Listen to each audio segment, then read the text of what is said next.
अस्सलाम वालेकुम जनाब अली, कैसे हैं आप लोग? खैरियत से हैं? आप मेरा यूट्यूब चैनल देख रहे हैं और आप लाइक और सब्सक्राइब कर सकते हैं और ज़ाहिर है कि अपने रिव्यूज़ भी दे सकते हैं, अपनी राय का इजहार कर सकते हैं और मुझे बता सकते हैं कि किस तरीके से कंटेंट में मज़ीद बेहतरी लाई जा सकती है। आज जो मैं बात करने जा रहा हूँ वो पाकिस्तान की सियासत से मुताल्लिक है। एक ऐसी जमात जिसका पाकिस्तान की सियासत में बहुत अहम किरदार रहा है। उनके नंबर्स के हवाले से बात करें तो नंबर्स कभी इतने ज़्यादा नहीं रहे, उनकी सीट्स इतनी ज़्यादा नहीं रही, लेकिन हुकूमत साजी में, हुकूमत गिराने में और हुकूमत के आने में उनका बड़ा कलीदी किरदार रहा है। और वजह उसकी यह है कि पाकिस्तान में अब बहुत कम ऐसा होता रहा है कि हुकूमतें दो तिहाई अक्सरियत से आएँ या सादा अक्सरियत से आएँ, यानी कि जिसके अंदर किसी बैसाखी की ज़रूरत ना पड़े। तो जब बैसाखियों की ज़रूरत पड़ती है तो छोटी जमातों का उसके अंदर बड़ा किरदार सामने आता है। आजकल मौजूदा हुकूमत की आप सूरत हाल ले लें कि इस वक्त जो पीडीएम की गवर्नमेंट है उसके पास नंबर्स पूरे नहीं थे। सो नून लीग मिली पीपल्स पार्टी से, किसी हद तक नंबर्स पूरे हुए। फिर उसके बाद एमक्यूएम को इस्तेमाल किया गया, फिर उसके बाद बाप और न जाने कौन कौन सी पार्टीज को इस्तेमाल किया गया और यूं पीडीएम के 13 रुकनी इत्तेहाद ने बमुश्किल जाकर अपने नंबर्स पूरे किए और आज वो ऐवान इख्तिदार में मौजूद हैं। हम बात करने जा रहे हैं इस वक्त बड़े की प्लेयर यानी कि एमक्यूएम की। एमक्यूएम पाकिस्तान जिसका आजकल नाम है, और एक ज़माना था जबकि मुत्तहिदा कौमी मूवमेंट के नाम से ये जानी जाती थी और उससे पहले महाजर कौमी मूवमेंट के नाम से जानी जाती थी और उससे पहले उसकी बुनियाद पड़ी थी एपीएमएसओ के नाम से। और उसके बानी कौन थे? अल्ताफ हुसैन साहब। और अल्ताफ हुसैन साहब और उनके दीगर साथी जो उस वक्त इमरान फारूक, अजीम अहमद तारिक और दीगर भी कई नाम थे, उन्होंने मिलकर इस तंजीम की बुनियाद रखी। और इनिशियली सोचा यह गया था कि महाजरों के हुकूक के लिए जिद्दोजहद की जाएगी और उनको एक बराबरी के मुसावियाना हुकूक दिए जाएंगे। और वहाँ पर बात की जाती थी इनिशियली कि सिंध के शहरी इलाकों के लोगों को जो हुकूक मिलने चाहिए वो इससे पहले नहीं मिला करते थे। तो अब आप देख लीजिए कि इस हवाले से जिद्दोजहद पहले भी बहुत की गई और उसके नतीजे क्या निकले। लोगों को यहाँ पर तरह तरह का असलहा मिला, लोगों को एक जॉब में हिस्सा मिला हो या ना मिला हो, लेकिन एक आम शहरी के हाथ में, एक आम लड़के के हाथ में गन ज़रूर आ गई। फिर उसके ऊपर कई इल्ज़ामात लगते रहे और ख़ास तौर पर आप याद करें कि एक वक्त होता था कि जब एक फ़ोन कॉल आती थी, एक चुटकी बजाते हुए बस करने पर लोगों को सांप सूख जाया करता था और भाई के खिलाफ कोई बात करने पर किस तरीके से संगीन नताइज की धमकियां दी जाती थी, बोरियां सिल जाने की बातें होती थी और जाहिर है कि उन बातों में सदाकत भी हुआ करती थी। यानी कि टीवी चैनल्स पर बैठकर, नेशनल टीवी पर बैठकर अगर कोई गलती से कोई बात कर दे तो उसके बाद वो टीवी चैनल अपनी नशरियात जारी नहीं रख पाता था और पूरे शहर की हद तक, बल्कि कराची और हैदराबाद की हद तक और बाद शहरों की, सिंध के बाद शहरों की हद तक वहां पर हम ये देखते थे कि किस तरीके से नशरियात बंद कर दी जाती थी। लेकिन फिर 2016 में ये सब चेंज हुआ।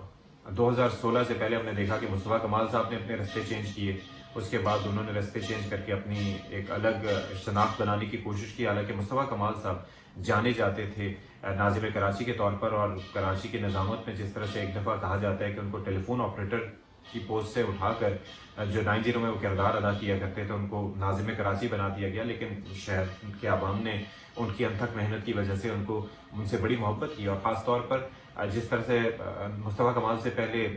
नेमतुल्लाह खान साहब ने इस शहर को खूबसूरत इंफ्रास्ट्रक्चर का तोहफा देने की कोशिश की थी तो उन्होंने भी उसका तसलसल बरकरार रखा। बहरहाल 2016 के बाद जो स्पीच एक की गई थी, जो मुल्क दुश्मन स्पीच थी, उसके बाद इस्टेब्लिशमेंट ने ये सोचा कि इनफ इज इनफ और उसके बाद फिर किबला दुरुस्त करने का सोचा गया। फिर अल्ताफ हुसैन साहब पर पाबंदियां लगी। फिर उसके बाद हमने देखा कि मनी लॉन्ड्रिंग के चक्कर में उन पर लंदन में भी केसेस चले और काफ़ी सारी बातें इस हवाले से की गई। उनकी स्पीचेस पर पाबंदी, उनकी बातचीत पर पाबंदी, उनकी पार्टी पर पाबंदी। फिर उसके बाद एक नई जमात, उसमें से एक सेटअप निकला जिसका नाम था मुत्तहिदा कौमी मूवमेंट पाकिस्तान। कई लोग इसमें आ गए, कई लोग पाक ज़मीन पार्टी में चले गए, जिस वक्त उनको कहा गया कि जी उनको एक धुल के एक तरह से उनको एक साफ कर दिया गया। अब उसके बाद जो बाकी नंबर था, उसके बाद बाकी जो लोग थे और एमक्यूएम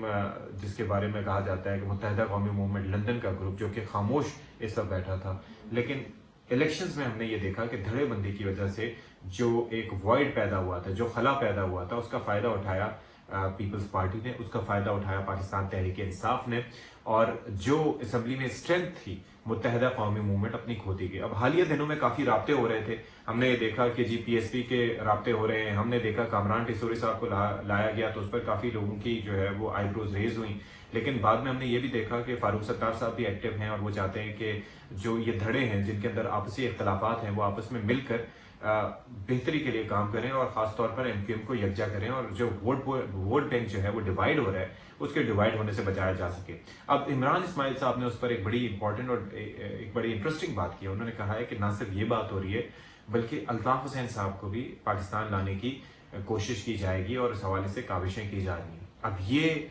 एक बड़ी ख़तरनाक बात है, क्योंकि अल्ताफ हुसैन साहब वो शख्सियत हैं जिन्होंने पाकिस्तान के ख़िलाफ़ बात की, जिन्होंने पाकिस्तान के क़याम के हवाले से पाकिस्तान के ख़िलाफ़ बात की, क़याम पाकिस्तान के ऊपर उनके बड़े एतराज़ात है, फिर पाकिस्तान के अंदर जो तकसीम के हवाले से जो उनका किरदार रहा, किसी से ढका छुपा नहीं है, फिर भारतीय एजेंसी से जिस तरह से उनके गठबंध के उनके गठजोड़ के जो शवाहिद मिले थे, जिस तरह से कुछ लोगों को वहाँ पर भेज कर, अजमल पहाड़ी समेत कई शख्सियात को वहाँ पर भेजकर उनकी भारत में तरबियत करवाई जाती रही, और इस तरह की काफ़ी चीज़ें थी। फिर जो पैसा वहाँ से लंदन से बरामद हुआ था उसके भी वेयर अबाउट्स का नहीं पता था कि वो कहाँ से मिला था, और पाकिस्तान के अंदर बैठकर पाकिस्तान से दूर उन लोगों को कंट्रोल करना, पाकिस्तान के अंदर जो बैठे हुए लोग हैं उनको इस तरह से पुतलियों की तरह उनको चलाना कि आप वहाँ पर बैठ के कोई भी बयान दे दो और उसके बाद आपकी लीडरशिप आके कहे कि भाई के बयान को सियाको सबाक से हटकर पेश किया जा रहा है। तो बमुश्किल लोगों ने इस चीज़ से जान छुड़ाई। आप ये देखिए कि पाकिस्तान में बिलाशुबा कराची में अमन और अमान की सूरत हाल ठीक नहीं है, बिलाशुबा यहाँ पर अब भी लोग शिकार हो रहे हैं किस तरीके से राहजनी का, लेकिन वो जो टारगेट किलिंग का अजधाम था, जो नंबर आया करता था 160 170, जो एक कॉल पर लोगों के गले काट दिए जाते थे, लोगों को मार दिया जाता था, राह चलतों को मार दिया जाता था, और रोजाना TV चैनल्स पर बैठकर नंबर काउंट होता था और किसी की जरूरत नहीं होती थी कि नाम ले सके कि कौन ये सब करवा रहा है। वो सिलसिला मुश्किल ख़त्म हुआ है। तो हमारी कोशिश है, दुआ है और ये इल्तजा है कि सियासी मफादात अपनी जगह, लेकिन मुल्क का मफाद सबसे मुकद्दम होना चाहिए, और ऐसी किसी शख्सियत के लिए पाकिस्तान की सियासत में जगह नहीं होनी चाहिए, वो कोई भी हो, भले किसी भी जमात से उसका ताल्लुक हो, लेकिन मुल्क दुश्मनी पर, अवाम दुश्मनी पर मबनी, तासुब पर मबनी, तकसीम पर मबनी जिसका नारा हो तो उसको मुल्क से दूर ही रखना चाहिए, बल्कि उनको कानून के कटहरे में पहुंचाना चाहिए जो भी उनके जराइम हो। तो स्टे ट्यून्ड फॉर मोर।